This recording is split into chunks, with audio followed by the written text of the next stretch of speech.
নমস্কাৰ অসমবাসী ৰাইজ, কি খবৰ? সকলোকে মোৰ নতুন এটা ভিডিঅ'ত স্বাগতম জনাইছোঁ। আজি লৈছোঁ আপোনালোকৰ বাবে এটা ডাঙৰ খবৰ, যিটো চৰকাৰী ঘৰ নোপোৱাসকললৈ আহিছে ভাল খবৰ। যদিহে আপুনি চৰকাৰী ঘৰ লাভ কৰা নাই, তেনেহ'লে এবাৰ যিহেতু অসম চৰকাৰে যিটো প্ৰদান কৰিব সকলোকে চৰকাৰী ঘৰ, যিসকল দৰিদ্ৰ লোক আছে সকলো লোককে দিয়া হ'ব চৰকাৰী ঘৰ আৱাস। তো আপুনি চৰকাৰী ঘৰ পাইছেনে নাই? যদি নাই পোৱা তেনেহ'লে আজি আপোনালোকক যিটো দেখুৱাব গৈ আছোঁ চৰকাৰী ঘৰৰ নতুন লিষ্ট। তো নতুন লিষ্ট যদি আপোনালোকে পোৱা নাই তেনেহ'লে নতুন লিষ্ট কেনেকৈ চেক কৰিব, আহক আজিৰ এই ভিডিঅ'ত আপোনালোকক যদি দেখুৱাব ওলাইছোঁ। তো বলক ভিডিঅ'টো আৰম্ভ কৰোঁ। Welcome to my channel good luck Assam.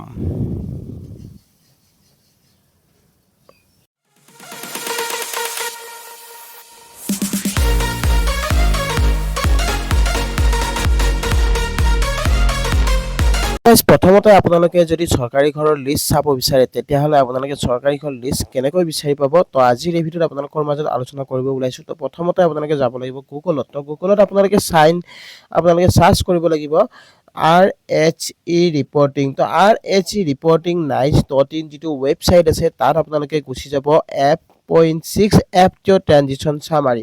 যিসকল লোকে চৰকাৰী ঘৰ আবেদন কৰিছিলে, যদিহে আপুনি 2024 চনত চৰকাৰী ঘৰ আবেদন কৰিছিলে তেনেহ'লে আপোনাৰ নামটো আহিছে নে নাই এই বস্তুটো আপোনালোকে জানিবৰ বাবে কেনেকৈ চাব পাৰিব। তো ইয়াত আপোনালোকে RHE ৰিপৰ্টিং nice.in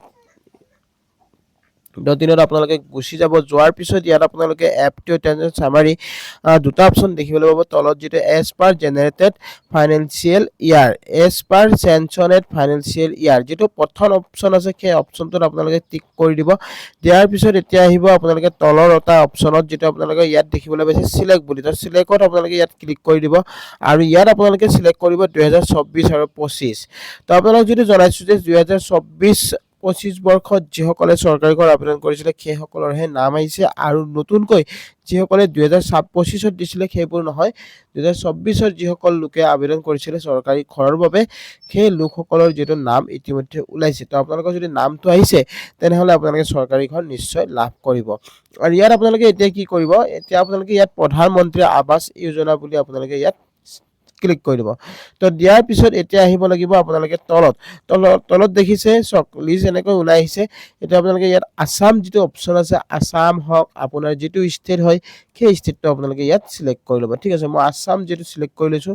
চিলেক্ট কৰি লোৱাৰ পিছত এতিয়া আহিব আপোনালোকে ইয়াত তলত আপোনাৰ ডিষ্ট্ৰিক্টটো আপুনি চিলেক্ট কৰি ল'ব, আপোনাৰ ডিষ্ট্ৰিক্টটো কি হয়। ঠিক আছে, ডিষ্ট্ৰিক্টটো ইয়াত দেখিছে আপোনালোকে 4020, মানে যিখন ডিষ্ট্ৰিক্টত আপোনালোকে চিলেক্ট কৰিব সেই ডিষ্ট্ৰিক্টত ইয়াত আপোনালোকে total number of FTO generated যিটো অপশ্যনটো আপোনালোকে দেখুৱাওক কিমানটা ঘৰ যিটো চেনচন হৈছে ইয়াত আপোনালোকে চাব পাৰিব। তো 4020ত মই ইয়াত ক্লিক কৰি দিছোঁ। ঠিক আছে, তো ক্লিক কৰি দিয়াৰ পিছত এতিয়া ফাইনেলি ইয়াত লিষ্টখন আহি গৈছে। আপোনালোকে এনেকৈ আপোনাৰ লিষ্টখন চাব পাৰিব। আৰু বহুতে কৈ আছে পুৰণা লিষ্ট নহয়, আপোনালোকে ইয়াৰটো আপোনালোকে চিলেক্ট কৰি ল'ব 2024-25। তেতিয়া আপোনালোকে ইয়াত লিষ্টখন চাব পাৰিব। আৰু এই লিষ্টখন আপোনালোকে তলত গৈ আপোনালোকে যদি বিচাৰে তেনেহ'লে ডাউনলোড কৰি ল'ব পাৰিব। ইয়াত ডাউনলোড PDF বুলি এটা অপশ্যন আহিছে, তো ডাউনলোড PDFত আপোনালোকে ইয়াত ক্লিক কৰি দিব।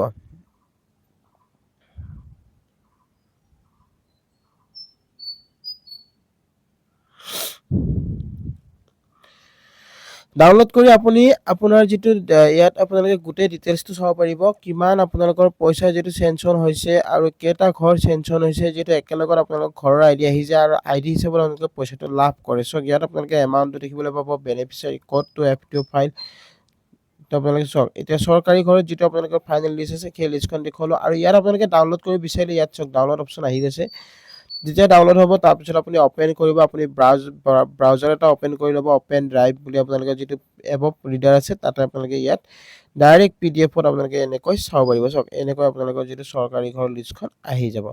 তো এনেকৈ আপোনালোকে চৰকাৰী ঘৰৰ লিষ্ট অতি সহজতে আপোনাৰ মোবাইলতে আপুনি চাব পাৰিব। আৰু বহুতে যিটো কমেণ্ট কৰিছে মোক চাব পৰা নাই আপোনাৰ এৰিয়াত, তো গোটেইখিনি ষ্টেট দিয়া আছে, আপোনাৰ ষ্টেট ৱাইজ আপোনালোকে চিলেক্ট কৰি ল'ব, সেইমতে আপোনালোকে চাব আপোনাৰ চৰকাৰী ঘৰৰ লিষ্টখন আহি যাব।